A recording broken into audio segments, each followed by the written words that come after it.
Well, welcome everyone. Thank you for joining us this evening for our webinar sponsored by the Bildner Center. I'm Karen Small. I'm the Managing Director. I'm delighted that so many people could be here, and I'm hoping, we're all hoping that the internet stays with us, as many of us experienced the Verizon outage today during the day, but it looks like a good crowd so far. So hopefully everything will work in our favor. Tonight is the first session of the mini course Jewish Books in the Islamic World from the Middle Ages until Modern Times. It is given by Dr. Noam Sienna, who is the Bildner Center's Jerome and Lorraine Aresti Visiting Scholar this semester, and we are delighted to welcome him to Rutgers. So look forward to working with you and having you here with us. Let me just mention a couple of ground rules for this webinar. In this format, everyone is muted. If you have a question, please type it into the chat, and I'll be moderating the chat and then posing the questions to Dr. Sienna halfway through. We'll take a little break, and then again at the end of the program. Closed captions are also available. You can, on your screen, click on the three little dots at the bottom, and that will enable closed caption on your screens. I'm just checking that it's turned on. Yes, that's turned on. The mini course is being recorded, and each session will be posted on the Bildner Center's website in a couple of days. So if you want to review the session, if you have friends who couldn't make it to this one, you'll be able to catch up and you'll be able to watch them afterwards as well. So let me give Dr. Sienna a more proper introduction. He's a scholar of Jewish book culture in the medieval and early modern Islamic worlds. He is the author of the book Jewish Books in North Africa Between the Early Modern and Modern Worlds, published by Indiana University Press in 2025. And he's also currently working on a study of the first Hebrew press in the Ottoman Empire. Dr. Sienna is also a book artist whose work brings together historical and contemporary expressions of Jewish visual and textual culture with a focus on preserving traditions of Hebrew calligraphy and Jewish letterpress printing. His artistic practice explores the intersections of diverse languages, alphabets, and texts across the wide span of Jewish history. I also wanted to mention the Rutgers Initiative for the Book, which is another project at Rutgers that Noam will be participating in. And we're thrilled to be able to have a joint program across different units at Rutgers and bring a visiting scholar who can collaborate with our other scholars at Rutgers. So Dr. Sienna, I turn over to you. And I'll just say a quick welcome to Dr. Sinkoff, who just joined us. Thank you. Well, thank you all for joining me. Thanks to Dr. Sinkoff and the Bildner Center for the opportunity, for the invitation. The Aresti Visiting Scholarship is a really amazing opportunity. I have a lot of programs planned, so I hope you'll come back for the rest of this course and for some of the other programs we have planned. Thanks to Karen and Robin for all of the logistical work, and Karen jumping in to help start us off. It's really, all your support is really appreciated.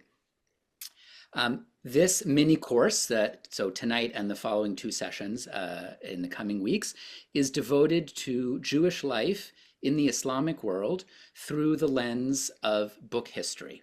So I want to start by, here's an overview of what we're going to do tonight. Our first task is going to be to define what is book history and why is it important to study the book. Then the remainder of our time tonight is going to be devoted to the first of three pivotal moments of inflection for Jewish history, which we're going to cover in this course. The first, which is tonight's topic, is the golden age of medieval Islam and the Jewish Mediterranean in the Middle Ages. The second, which we'll talk about next week, is the expulsion from Spain and the creation of the Sephardic diaspora.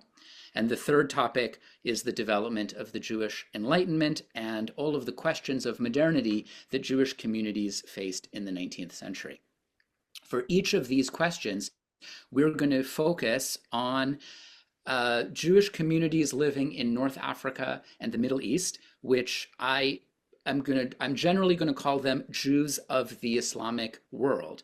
You'll also hear the term Sephardi. You've already heard the term Sephardi, literally meaning Iberian, which refers to Jews descendant from the communities expelled from the Iberian Peninsula at the end of the 15th century. And we'll talk about that next week. You might also be familiar with the term Mizrahi, meaning Eastern, which is a term that came to be used in the 20th century for Jewish communities from the Middle East who did not identify as Sephardi. I'm not going to use the term Mizrahi for the sake of historical accuracy, but there's nothing wrong with it if that's a term that you've encountered. In general, the world that we're speaking of, North Africa and the Middle East, are areas where Jews have lived alongside Muslims for centuries and even over a millennium, since, in fact, the rise of Islam itself. And so the long history of Jewish life in Muslim majority societies, which again, for short, I'm going to call the Islamic world, even though I recognize that there are many non-Muslim communities living in these areas, primarily, especially Jews. This history holds a very deep and I would say even urgent importance today. So my goal in the course is to offer a window into the unique riches of the Sephardi world and the history of Jewish life through the insights of the book. Now, what do I mean by that? What is book history, or the study of the book? Book history refers to a field of study that combines history, art, sociology, literary studies, and other disciplines to understand the book as an object. Often when we think about learning history from books, we focus on the content of what a book says, the text that is written in the book. Book history as a field, on the other hand, includes the social context of the book, how the book is made, how it was distributed, how it was used, by whom, and the physical components of the book's manufacture, the paper or parchment, the type, the ink, the binding. One prominent scholar of book history, Leslie Howsam, defines book history, as you see here, as a kind of triangle formed by the intersection of three main aspects. History, which focuses on a book's context, the historical and social experiences of readers and writers. Literature, which focuses on texts and their meaning. And bibliography, which she uses to refer to the physical and material processes that produce the book as an object. So the work of the scribes or printers and bookbinders. Howsam writes that studying book culture, and I quote here, asks questions about relationships. The book is not so much a category as a process. Books are a way of thinking about how people have given material form to knowledge and stories. So those are the 3 points of the triangle, so to speak. People, social historical context, material form, and knowledge. In other words, in studying book culture, we examine how an idea takes on a social life through its material form in a book. In the field of Jewish studies, book history is a critical tool to help us understand parts of the Jewish experience that have been previously ignored or inaccessible. Because when we look at the Jewish book as a physical object and as a social object, we see how it is continually moving between the fuzzy boundaries of local and international traditions, between manuscript and print technologies, between Hebrew and vernacular languages, between elite and folk culture, and even between Jews and non-Jews. So in studying Jewish history, we might ask ourselves questions like, which texts were available and to whom? How did new technology affect the transmission of knowledge? What types of networks connected Jewish communities across the world? How were relationships between Jews and non-Jews in transformation? The social lives of books help illuminate how Jews navigated those questions for themselves. They are portals, we might say, into the Jewish past. So these 3 sessions that we have together are to consider what can we learn about Jewish history, and specifically Jewish history in the Islamic world, through studying the book as this social, textual, material intersection. We're going to start tonight with a virtual tour of the medieval Jewish world via the documents of the Cairo Geniza. And the outstanding representative of this world, the philosopher Maimonides, who I imagine many of you may have already heard of. We'll meet Maimonides more properly after the break. But first, I want to explain what the Geniza is and how it ended up where it is today. And then after the Q&A break, we'll dive into Maimonides and his books, highlighting some examples of the incredible history that the Geniza preserves. So, I've been saying this word, Geniza, Geniza, Cairo Geniza. What is it? What is a Geniza? The word Geniza in Hebrew literally means hiding away, and it refers to an ancient practice of disposing of sacred texts by removing them from public view, usually by burying them. Over time, a tradition emerged to collect such texts like worn-out Torah scrolls, torn pages from prayer books, and collect them in the local synagogue or study house, and every so often, when the Geniza box, as it was called, had filled up, to take it to the cemetery and bury it, as you see here. So this is a photograph of an example of burying the Geniza from a synagogue in the city of Tlemcen, which today is in Algeria. This is from the early 20th century. So that's the practice of Geniza, and this practice is common across the Jewish world, and in fact, in many communities, it's still practiced today. However, in the city of Cairo, in Egypt, 2 unusual things happened with respect to their Geniza. First, the Jewish community, mostly belonging to one particular synagogue, which is now called the Ben Ezra Synagogue, developed the practice of putting into their Geniza not only old sacred texts like prayer books and Torah scrolls, but any kind of written document, personal letters, business receipts, grocery lists. If it was on a piece of paper or parchment, they threw it in the Geniza. Now, we don't really know why. Some scholars have hypothesized that it was an extension of the idea of sanctity from anything with God's name on it, like a prayer book, to anything with Hebrew letters on it, even if it wasn't in the Hebrew language, like Judeo-Arabic, for example, which we'll see coming up. This is a plausible explanation, although I should point out that there are documents in the Cairo Geniza that have even no Hebrew letters or Hebrew script on them whatsoever. So there's really no explanation for why they ended up in the Geniza.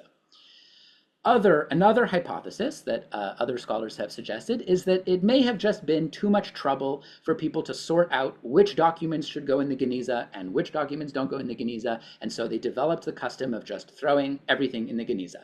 You're cleaning out your office, you've got boxes and boxes of papers, you just throw them all in the Geniza. We may never know. They didn't write any explanation of why they treated the Geniza this way. But for whatever reason or reasons the Jews of Cairo had for putting all of their messy papers in the Geniza, we are very glad that they did, as you'll see. So that was the first unusual thing. The second unusual thing that happened was that they never emptied and buried the Geniza, as is the common traditional practice. They started putting documents in the Geniza, we think, around the 10th century. And over the centuries, the pile of documents grew and grew and grew until it eventually filled an entire room of the synagogue. It's actually in this photograph on the top left at the end of this kind of long corridor, which was the women's section of the synagogue. You can't see it because it's blocked by a pillar, but behind the pillar there's a little door, and behind that door was a small room, and that was the room of the Geniza. They just left it there, continuing to throw pages in throughout the early modern period and actually well into the 1800s.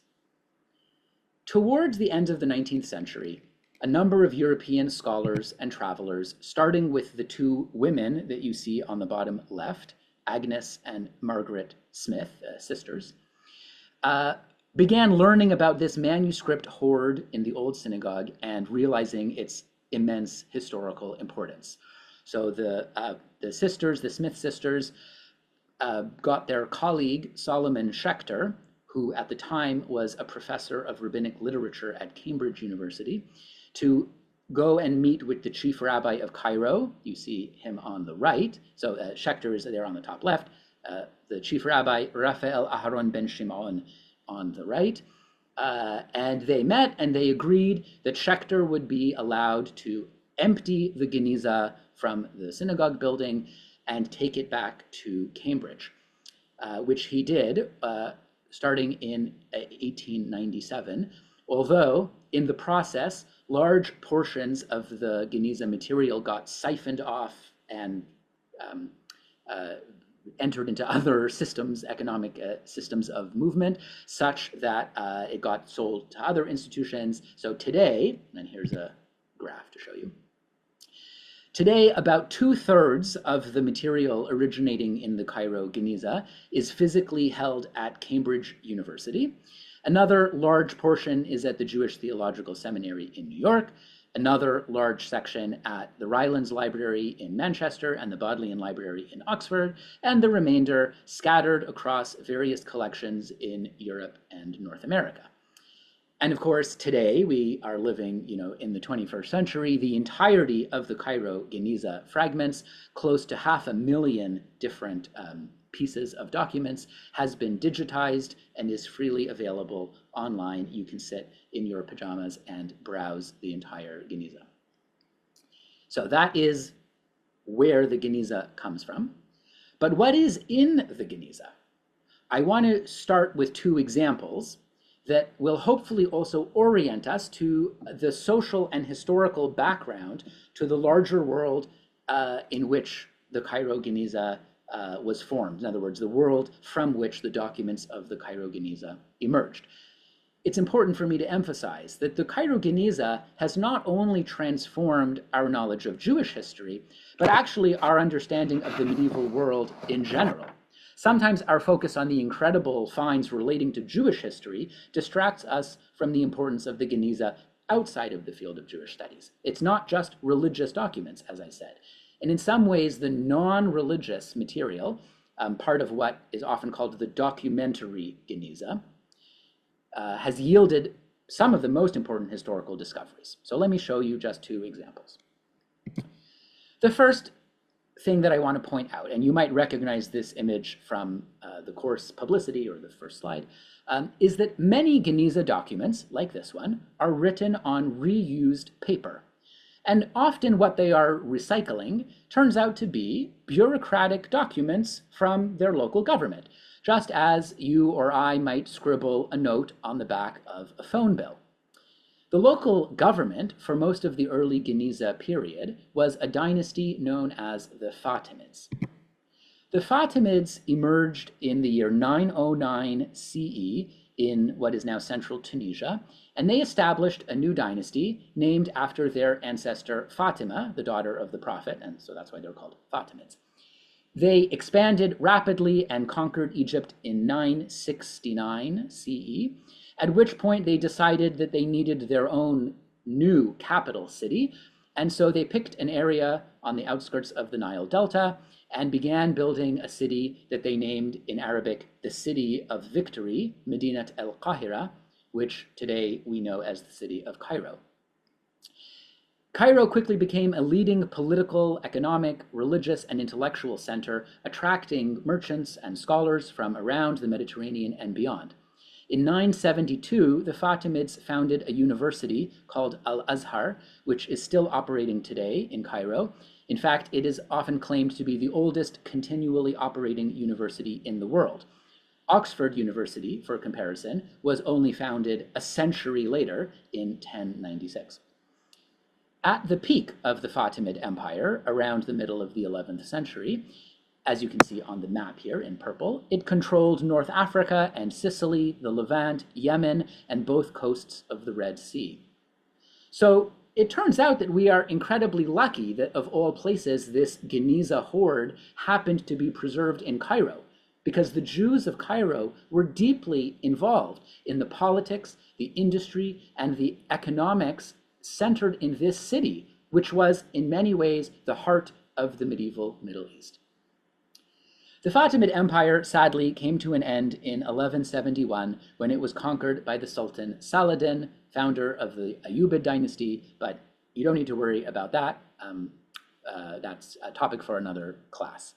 The Fatimid period, which is where we're going to focus, was a time of great prosperity for the Jewish communities of Cairo, so it is not surprising that a large portion of the medieval Geniza material relates to that era.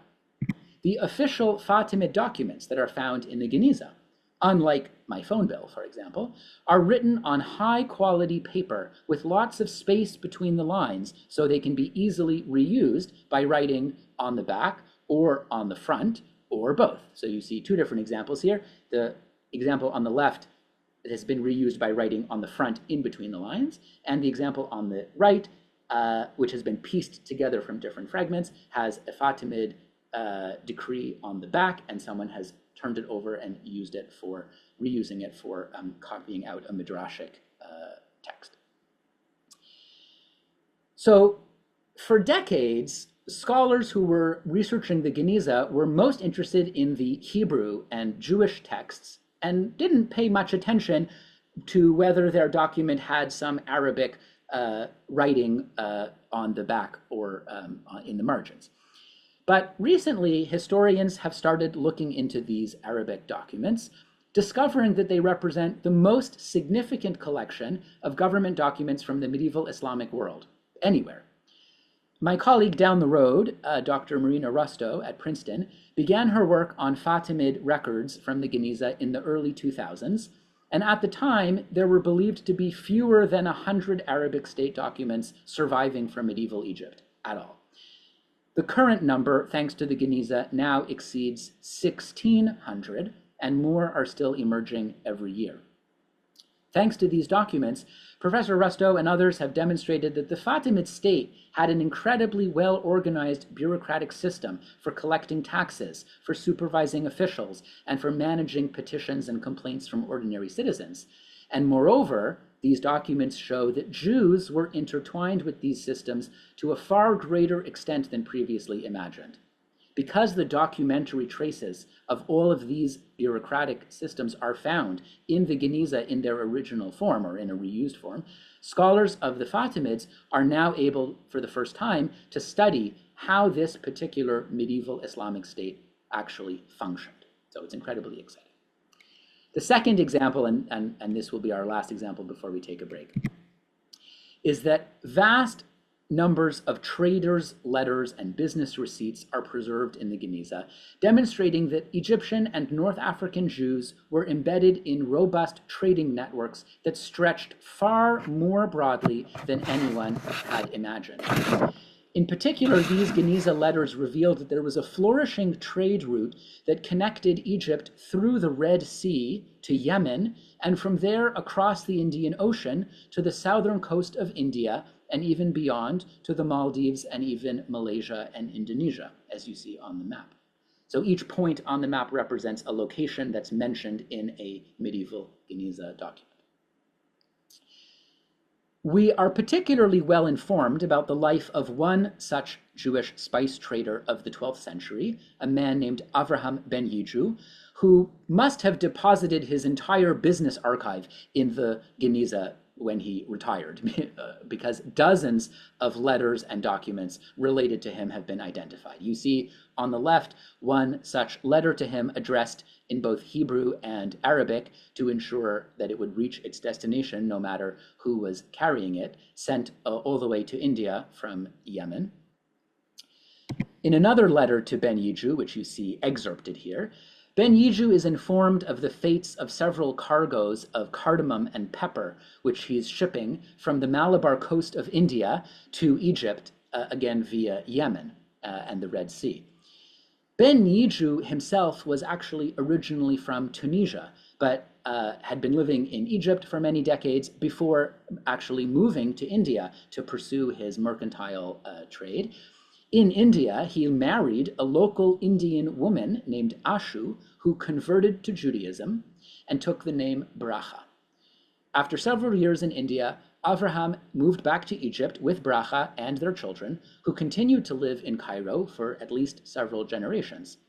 In fact, their great-grandson, a judge of the 13th century named Parachia ben Yiju, mentions in a letter a family heirloom that he owned, a bamboo storage chest, which he called a fatia, which is a loan word from the Tulu language of southwestern India, demonstrating that some aspects of both cultural knowledge and material possessions had survived from his Indian heritage some 4 generations after the migration of their family to Egypt.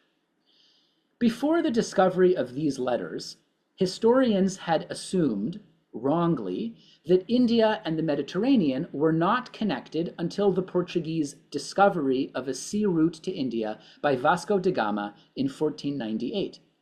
But the Geniza has revealed hundreds of letters documenting the medieval Egypt-India trading route, essentially creating an entirely new field of study for understanding the history of Southeast Asia and the economics of the medieval world. Now, this is not to say that everything about the Geniza has been solved. There are still thousands of documents which await scholarly attention and much more work to do to fully understand them, and even a few documents which present seemingly unsolvable mysteries, just to conclude with 2 brief examples. This document, which was one of the first documents studied from the Geniza, actually by Schechter himself, was a puzzling text that described a community bound by a new covenant led by someone called the Teacher of Righteousness. Schechter suspected that it was some kind of sectarian text, but although the paper and handwriting indicate that this copy was written in medieval Cairo, Schechter couldn't figure out when or where the original text had been composed. It was only some 50 years later when another copy of the same text, now known as the Damascus document, was uncovered among the Dead Sea Scrolls, was it demonstrated that this was one of the texts composed by the radical ascetic community of Qumran. But why was this obscure sectarian manifesto from the 1st century being copied and read in medieval Egypt 1,000 years later? This connection is still waiting to be untangled. And the final mystery, this small scrap of paper, is clearly written in a pre-modern form of the Devanagari script used in many parts of India, but no scholar has yet been able to determine precisely what language it is, what it says, or when it is from. We know from the letters of merchants like Avraham ben Yiju that they had extensive trading contacts with their Hindu and Muslim colleagues in India, so scholars have hypothesized that this is some kind of business document relating to some aspect of the trade, but it has been shared widely with linguists and Indian historians, and no one has yet cracked it. So if you're out there looking for a topic for graduate school, let me suggest Geniza studies. So I'm going to pause now for questions and a break if you want to get up and stretch, and then after the break we will dive into the life of Maimonides as illustrated by the Geniza. Thank you so much, Noam. Can you hear me? Can everyone hear me? Great. First of all, thank you so much. I myself have a lot of questions, but let me put questions to you from our participants regarding the question of, the scattering of the Geniza documents. Do we think that some were stolen? A little bit, I'm thinking about the Dead Sea Scrolls, I'm thinking about other valuable, or do we think we have everything? And of course, some of what we have are pieces and fragments. So what do we know about, if you will, the history of this archive? Yeah, it's a great question. There's actually a fantastic book on this very topic written a few years ago by my colleague Rebecca Jefferson. And I don't recall the exact title, but it's something like I'm finding it. Go ahead. The History of the Cairo Geniza. But you're absolutely right to suspect that it's not quite as neat a story as I summarized it. So the first thing to say is not everything that is claimed to be from the Cairo Geniza is necessarily from this room in the Ben Ezra synagogue. There were other synagogues in Cairo that had other genizot. There were also genizot which were buried in the cemetery in Cairo. And some of that material, it seems, was excavated and mixed in with the material of the Cairo Geniza. It also is important to say, and this is one of these unbelievable historical coincidences, but about 10 years before Schechter came to Cairo, the Ben Ezra synagogue, which was a very old building at the time, the roof collapsed and they had to rebuild it. So they actually took the entirety of the Cairo Geniza out of the synagogue, basically piled it in the courtyard of the synagogue, rebuilt the synagogue building, and then put all of the documents of the Geniza back in the Geniza room. But for the 2 years that the pile was sitting out in the courtyard, it's very likely that various manuscript dealers and other antiquarians were poking around and pulling out interesting looking fragments. Indeed, that's the fragment that got Schechter's attention was a fragment that these sisters, the Smith sisters, had purchased in Cairo in like a souvenir shop. Remember that the late 19th century is a time of incredible Egyptomania, antiquarianism. People are all over sniffing around for ancient manuscripts. The Smith sisters themselves were antiquarian manuscript hunters. So the long and the short of it is, yes, the Cairo Geniza as a term is actually camouflaging a very messy network of different provenances of materials that have come together in ways that are still not even fully clear to us. Now, the majority of the material probably that's labeled Cairo Geniza, the 90% of it really probably does come from what we mean when we say the Geniza, meaning the Geniza of the Ben Ezra synagogue in Cairo. There's other stuff mixed in, but by and large, we're looking at this collection. You know, Ben Shimon agreed with Schechter to have it, you know, given over to scholarship. So, you know, people have said, oh, you know, should it be restituted? You know, should there be restitution to Egypt? You know, so I think that's not, doesn't really make sense. But one of the great advantages of the digitization of the Geniza, which is where all of these beautiful high quality images come from, is that it can be shared now with scholars all over the world, including in Egypt. And there's now a very large cohort of young scholars in Egypt who are interested in Egyptian history and realizing that this is one of the most incredible archives of medieval Egyptian history that is unprecedented in terms of what it tells us about daily life. So they're now all studying Judeo-Arabic and working on the Geniza material. You know, I want to underscore that point, if I may. This is, I think, such an essential feature of what study of Jewish history is. Jewish history is never a history of isolation. And although Jews often feel isolated, or many Jews feel isolated and difficult times, vulnerable, and all the other things that are clear, but Jews are always embedded in their cultures. And so a thoughtful, careful historian of Egypt should use and learn Jewish languages to understand Egyptian history. And I know this from the Polish case, and it's just true everywhere. And this is just a magnificent illustration. Linguistically, as you've shown, there are multiple languages. So if you can enumerate for us, this is another question. Yeah. If one wants to become a scholar of the Geniza today, how many languages does one need? Well, you can pick a specialty. I'll say the majority of material in the Geniza, the majority of the medieval material in the Geniza, because there's also a lot of early modern and modern material, but the majority of the medieval material in the Geniza is written in what I'm going to call Judeo-Arabic, and we're going to talk in a few slides more about Judeo-Arabic, which is a form of Arabic written in Hebrew script. So in order to understand Judeo-Arabic, essentially you need to know Arabic and you need to be able to read Hebrew, the Hebrew alphabet.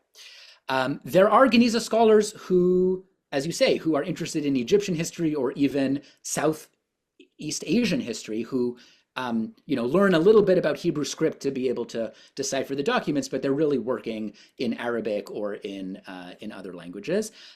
There's Persian material and Judeo-Persian material in the Geniza. There's a lot of Judeo-Greek material in the Geniza.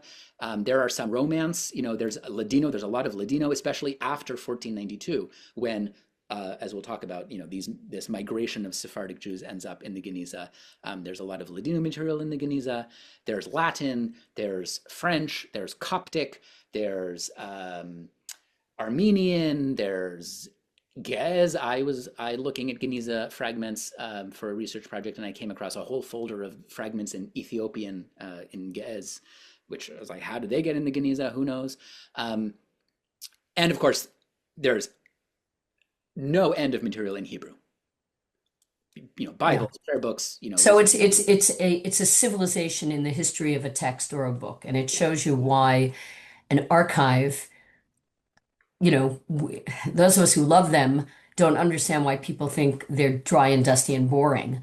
But you've really given a sense of life. We have a lot of other questions. I'm going to try and see if I can ask one or two.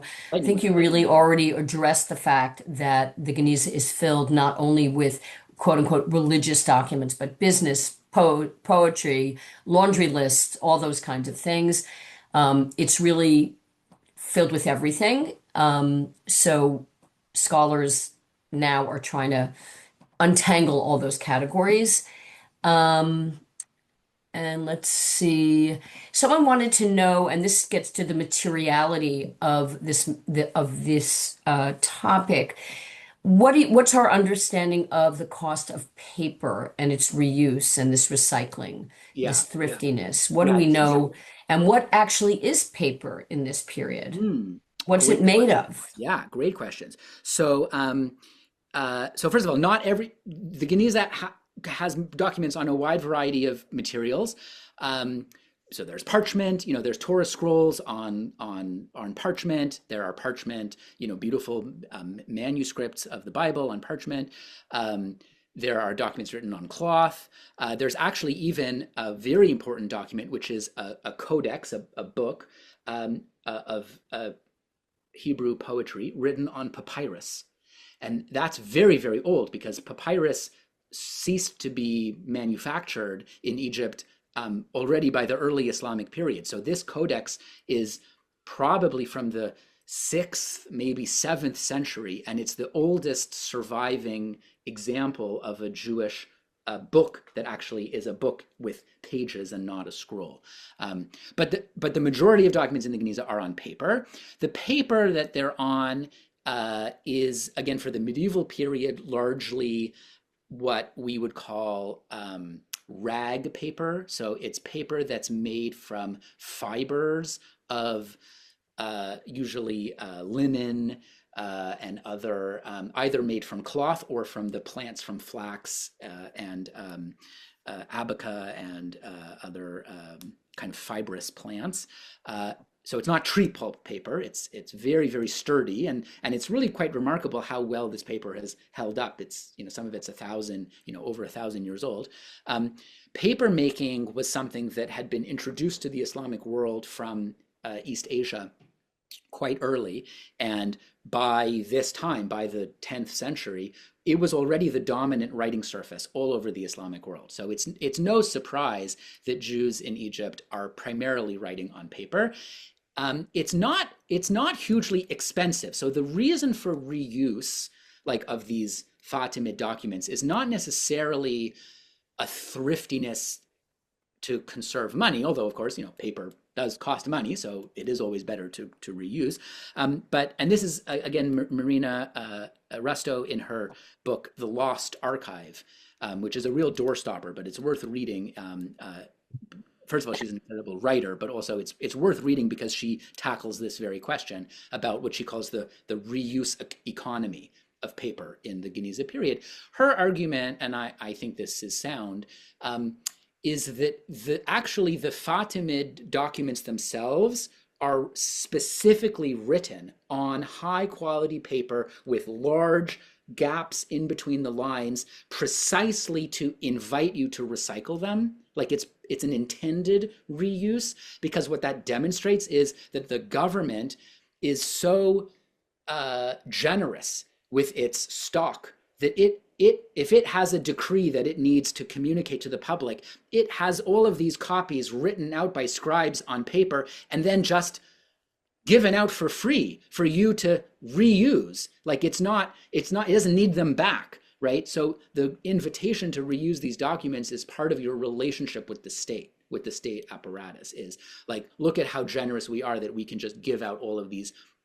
It's like it's almost like, when you go to a conference and they like give you a pad of paper with the hotel logo on it, right? It's a way of saying, we're kind of gifting this to you. So that's the argument for where all of this reuse comes from. Of course, sometimes things were reused, it seems, without really paying attention to what that content was necessarily, or without even knowing what that content was. But for the most part, it does seem that what Jews are doing is they're taking these documents that they've received from their local, tax official, or from the governor, or from whatever. They've read it, they don't need it anymore. They cut it up into sheets that they need for the size that they need, and then they reuse it. Free paper, waste not, want not. Oh. Okay, we have some other questions, but we want to move on to the second section of today's class. So thank you so much, Noam. Thank you. And I'll definitely keep the questions, keep them coming. And hopefully at the end, we'll have some more time to go back to them. So this was our entry point into the medieval Jewish world. And now we're going to dive into a real case study of what life in medieval Egypt looked like, tasted like, and even sounded like. And we're going to center this story around the medieval Jewish world's most famous representative, I think, the rabbi, philosopher, doctor, and community leader, Musa ibn Maimun al-Qurtubi, or Moshe ben Maimun Hasfaradi, often known by his rabbinic acronym Rambam, or in English as Maimonides. And I'm going to call him just Maimonides for the sake of clarity for the rest of the time. Maimonides was born in the city of Cordoba, which today is in southern Spain. You see it with a little star there on the map.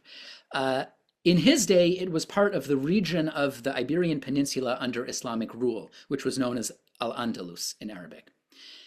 When a different Islamic dynasty, the Almohads, conquered Cordoba when Maimonides was just 13 years old, his family fled across the Strait of Gibraltar to the Moroccan city of Fez, where Maimonides was raised.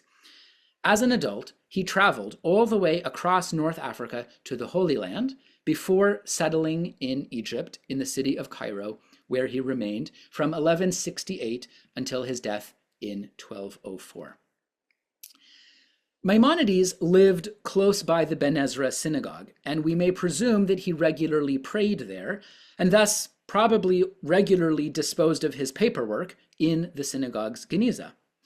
It is thus no wonder that hundreds of texts, both by and about Maimonides, have surfaced in the Geniza, and more keep coming. Just this past year, a new manuscript of Maimonides was identified by Geniza scholars. Maimonides was one of the most significant intellectual leaders of medieval Jewry, and his writings transformed almost every field of Jewish life. Halakha, philosophy, theology, you name it, he wrote about it.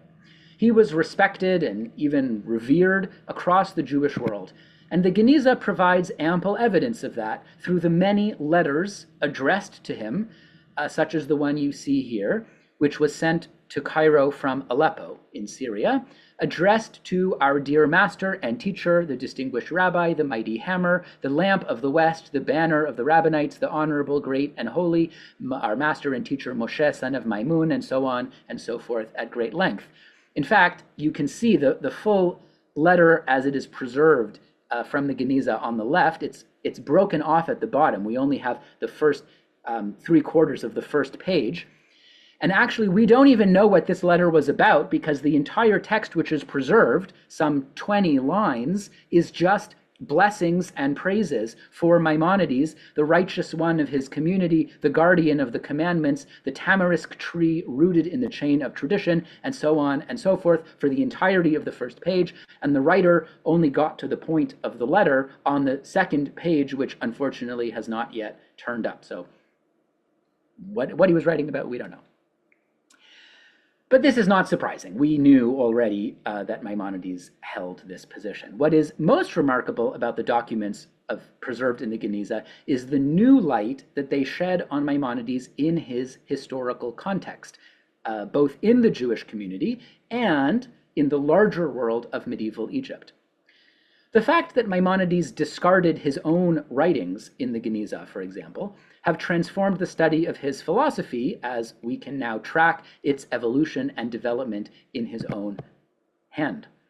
So these documents, which are handwritten by Maimonides himself, these are called autographs, not like an autograph where you sign your name, but autograph meaning written by the person, the author themselves. Through these Maimonidean autographs, we can see his mind at work. Here, for example, in a draft page from his magnum opus, The Guide for the Perplexed, crossing out and refining phrases, adding references, scribbling ideas in the margins. Now, if you're having trouble reading this, it may not only be because Maimonides had a typical physician's handwriting, but it might be because you need to brush up on your medieval Judeo-Arabic. Judeo-Arabic is a form of the Arabic language spoken by Jews and written phonetically in Hebrew characters, just as, for example, Yiddish is a Germanic language spoken by Jews and written phonetically in Hebrew characters. Judeo-Arabic was Maimonides' native language, and it is the original language for all of his compositions, with the exception only of the Mishneh Torah, which was written in Hebrew.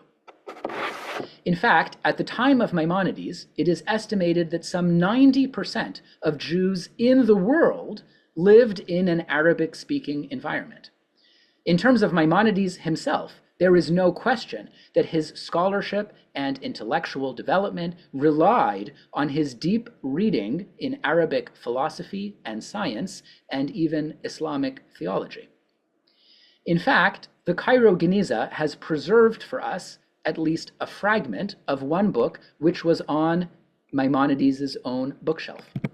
It's just one page, as you see, but this page forms the first page of an Arabic translation of a Greek botanical text, and it has been signed on the top of the blank flyleaf, as you see on the right, Moshe, meaning Moshe ben Maimonides. There is no doubt that this is his signature. He has a very distinctive handwriting, and he regularly signed his name simply as Moshe in exactly this way. So this almost certainly indicates that the book belonged to him. It's possible that he had borrowed it on long-term loan, perhaps, and wrote his name in it. But at any point, we can say it was in his possession at some point. And this demonstrates the general principle that Dr. Sinkoff already highlighted, that Jews did not live in a bubble in the past any more than they do today, and that Jewish society has always been shaped by the movement of books and texts and ideas across boundaries and between communities. This particular book, which describes the nature and origin of various plants and their uses, was no doubt essential to Maimonides in his work as a physician, which was his primary profession. The Geniza holds many examples of Maimonides' medical work, not only the many theoretical treatises that he authored on diet and exercise and other medical topics, but also a number of actual prescriptions written by Maimonides. And you see here one example, again, in his very characteristic handwriting. This prescription seems to have been for some kind of stomach ailment. It recommends that the patient take an emetic purge and then drink 2 ounces of a lukewarm lemon syrup, avoid almonds, beans, and any foods containing vinegar, and that for dessert, the patient should eat only raisins, pistachios, figs, and walnuts. So there's some free medical advice from Maimonides himself. And Finally, the Geniza has also opened a window into the personal life of Maimonides, as it has, it should be said, also for thousands of less famous medieval families. You see here a letter to Maimonides from his sister. Apparently, he had a sister. We didn't even know about her. He never mentions her in the Mishnah Torah. But he had a sister, fittingly named Miriam, right? Moshe, Miriam, their siblings. So here's a letter from Miriam bint Maimun, right? Miriam, the sister of Maimonides. In this letter, she writes about her son, Maimonides' nephew, who has apparently gone off somewhere without telling her. If you could see me, you wouldn't recognize me from how terrible a state I'm in, she writes. I haven't received any letters from my son, and I don't know his location. I've been crying and fasting, for he has left me and forgotten me. Please come to my aid in this matter, she pleads, for your reputation is great, and you can surely inform me of my son's situation. Please send him my letter and send me a letter from you yourself. By this, you will lift the weight off my heart and calm my suffering. This letter is dated to approximately 1175 CE, which is a little strange because I think I received this same letter from my mother just last week. Haha. No, in all seriousness, this is an incredible glimpse into the familial ties that animated, our history's greatest intellectual. But the most moving of all, not just from his sister, is this incredible glimpse into Maimonides as a father and Maimonides' home, which comes from a letter written by a noble Jewish leader from Mosul, which is today in Iraq, who was visiting Egypt around 1190 with his young son named Jalal. Apparently, they were delivering some kind of letter to Maimonides, and they paid a call to Maimonides with his son Avraham, who at the time was around 10 years old. The visitor describes how they were welcomed in, fed lemon candies while sitting with Maimonides on the couch, and how Avraham and Jalal played together, concluding with some kind of amusing joke that Avraham taught Jalal to say. It's not really clear what, but Avraham had taught Jalal a term with which to address Rabbi Moshe, that's Maimonides, and upon his reciting it, Maimonides laughed with amusement and played with him. It's not clear if Maimonides is playing with his son Avraham or with the writer's son Jalal, but clearly this was very amusing. And in fact, it pleased Maimonides so much that he insisted on hearing it again before his visitors left. So the writer has left, his son remains behind in the vestibule, whereupon Rabbi Moshe inquired, where has his son gone? By the door. Go and call him, he said, so that Jalal could repeat this, whatever this amusing quip was, one more time before he left. I wish I knew what it was, but he doesn't say, and we'll never know. To conclude, I'd like to share one final window into Maimonides' world, and this is one of my all-time favorite Geniza fragments. These pages, which emerged from the Geniza and were first studied in 1918. At the time, it was a total mystery. As you can see, these pages have lines of Hebrew poetry. On the left, a piyut about Moshe, not Maimonides, but the biblical Moses. And on the right, verses from Psalms. They're written in a typical Egyptian Hebrew handwriting on Egyptian paper from the 12th century. So nothing unusual there, typical for the Geniza. But each line also has, as you see, small squares and lines above it, which, as you might have guessed, is a type of musical notation in the medieval European tradition of what are called plain chant neumes. In fact, musicologists who specialize in this were able to determine that at this time, in the 12th century, this specific style of musical transcription was only known in the Benedictine monasteries of Benevento and Monte Cassino in southern Italy.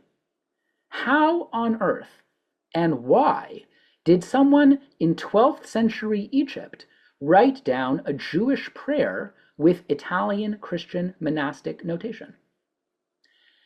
The mystery was unexpectedly solved 50 years later when a scholar named Norman Golb was studying a different Geniza document, which was a sort of autobiography of a fascinating character named Ovadia Hager.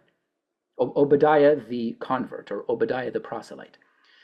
Ovadia was born to a noble Norman family in southern Italy around 1075 and had studied as a monk, but as a young man became dissatisfied with Christianity and in 1102 converted to Judaism, taking the name Ovadia.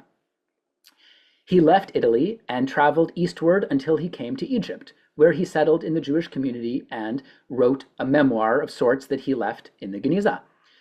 When Dr. Golb happened to see this fragment, he recognized the handwriting immediately as the same as that of this Italian convert. And just like that, the mystery was solved. Of course, Ovadia, who must have studied plain chant notation in his monastic youth, could have used it, and it seems did use it, decades later to record the tunes of the local piyutim that he heard in the synagogue in Cairo. Or perhaps Ovadia even composed these tunes himself. We don't know. But in any case, this is the oldest known transcription of Jewish music. And because musicologists who specialize in medieval monastic chanting can read these neumes, the music can actually be reconstructed, more or less, hypothetically, such that we can actually hear the sounds of medieval Jewish life. So even though probably Ovadia had already died by the time Maimonides arrived in Cairo, I like to imagine that the synagogue was still singing the same melodies that Ovadia had recorded a few decades earlier. So I'm going to play for you now just a brief clip of one interpretation of the Moshe Piyut, the one on the right, which was recorded by vocalist Merav Ben David Harel, accompanied by Nima Ben David on the viola da gamba. I invite you to turn up the sound, close your eyes, and picture yourself praying next to Maimonides in the Ben Ezra Synagogue of Cairo 1,000 years ago.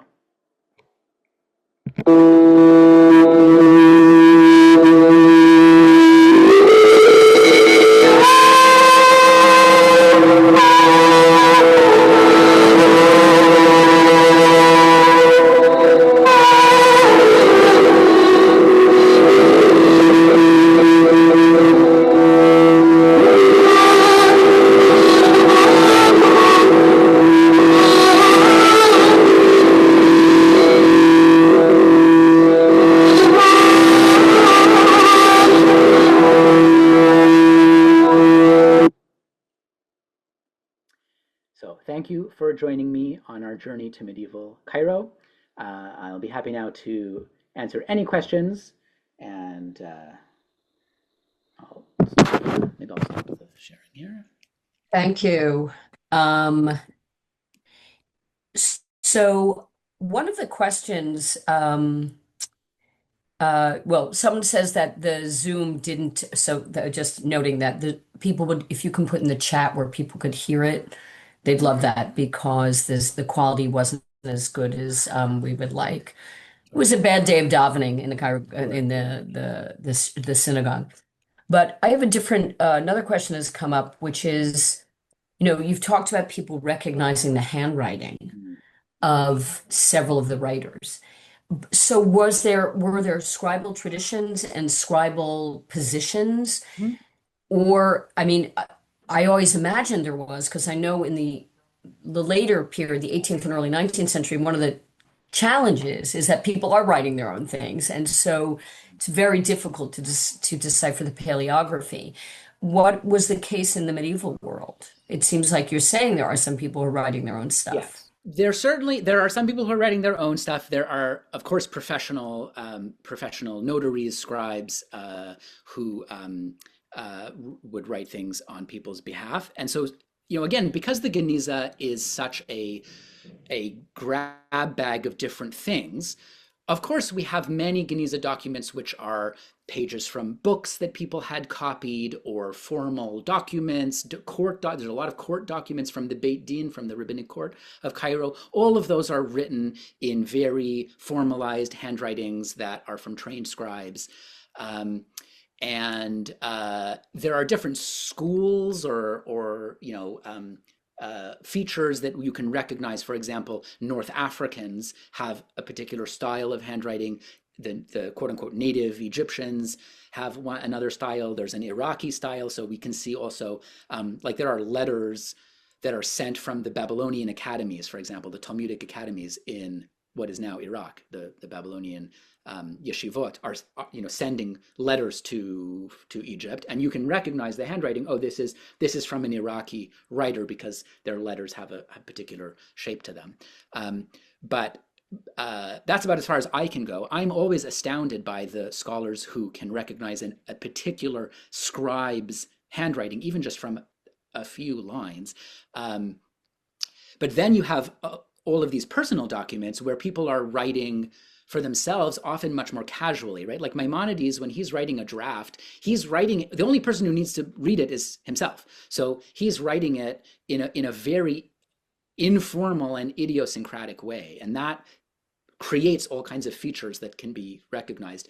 A lot of the business letters also, right? Where you have letters that are, written by people who are in close association, and you actually maybe don't want other people reading your letters, just the other person on the other end. So you can really start to recognize the kind of unique individual hands as you work with that.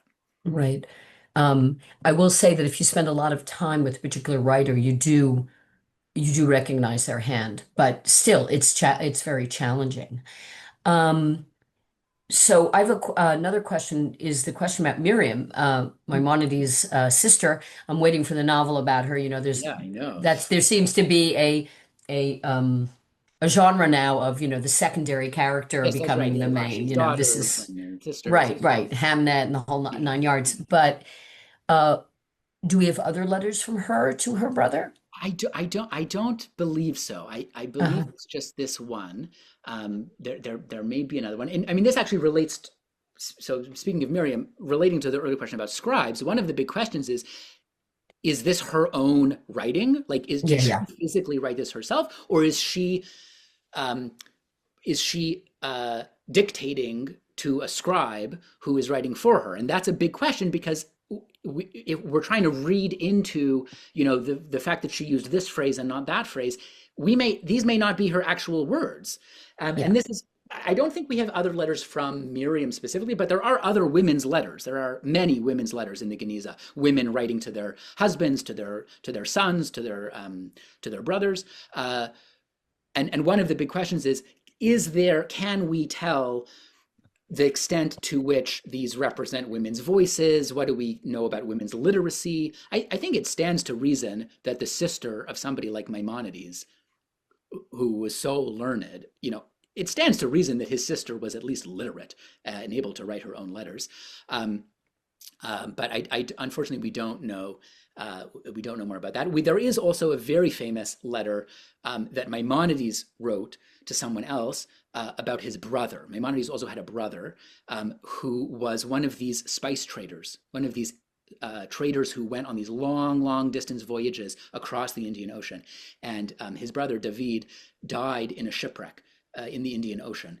And Maimonides writes, years later, he writes that I think it was eight. He writes 8 years since my brother died, and he says, I have never been the same. I can't focus on my work. It was the worst thing that has ever happened to me. The day of blackness and grief that has destroyed my happiness forever. He loved his beloved brother, but it underscores how dangerous these trips were. These long people would go for years. I mean, you can't. I mean, they're sending mail. You think like, how long does it take a letter to get from South India all the way to Egypt on a boat with sails? These aren't even steamboats. Okay, we're talking about a wind powered boat. Months before you would hear any news. So you just imagine Miriam, sitting and waiting for months without any way of knowing what her brother thinks. So there's a real drama, a real human drama to these stories. Yes, well, when we think about, and many think about women again and shipwrecks, the whole question of the aginov, the grass widow whose husband has been sent off on some long journey and never knows his fate. And it's such a different reality That than comes up in we. many of these letters. Yeah. Yeah, right. Yes. Do you, maybe you can tell us at a different point if there's a particular book written about women's experience. But I Mm. want to thank you so much, Dr. Sienna. I think you've done a really wonderful job giving people just some insight into what the history of the book, in this case, the history of text, the history of the Geniza, why it's so extraordinarily illuminating in terms of Jewish culture and history, and in this case, Egyptian history and culture. And also, I mean, who knew that Maimonides had a sense of humor? I mean, Yeah. really, Yeah. people always describing him as being such a cold fish. I don't feel that way, but a lot of people, a lot of the neo-Kabbalists think Yeah. he's, oh, he's so chilly. That's Well, it. clearly he He's was a sitting human eating being like the lemon rest of us. candies and Yeah, laughing. lemon candies. Mm. So I just want to say a couple things about what you have, all of us have to look forward to. Um, Going next week, same time, 7 o'clock, and hopefully we'll have no outages. There's a big Verizon outage, which kind of set us back a little bit. Uh, our Arresti scholar, Dr. Noam Sienna, will be talking about Jewish printing in the 16th century Ottoman Mediterranean. Again, that's 7 o'clock on Wednesday. And then the last session, Jewish visions of modernity in North Africa and the Levant. That's again the following week. So that's January 21st and then January 28th. I want to tell everyone as well that we have another virtual lecture on a very different but a wonderful topic by Professor Melissa Clapper. That's on Monday, February 9th. And she will be speaking about her forthcoming book, which is on Jewish women travelers. And this section of her book is on American Jewish women's travel to Mandate Palestine. So the title of that lecture is Not Just a Pleasure Trip, American Jewish Women's Travel to Mandate Palestine in the Early 20th Century. That's Dr. Melissa Clapper, who is a professor at Rowan University and actually a Rutgers PhD. She earned her doctorate here at Rutgers. And on March 23rd, we have an in-person talk at the Douglas Campus Center by my colleague in the history department, Professor Jochen Helbeck, on his new book, which is entitled World Enemy Number One, Nazi Germany, Soviet Russia, and the Fate of the Jews. And that will again be on Monday, March 23rd at, I believe, 7 or 7:30. You'll get e-blast about it, and I hope I will see you there. So I want to thank Dr. Sienna again. I'm looking forward to seeing everyone next week.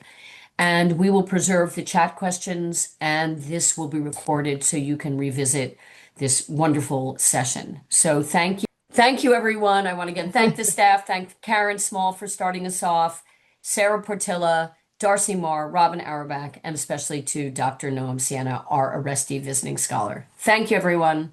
See you next week. Thank you. See you next week.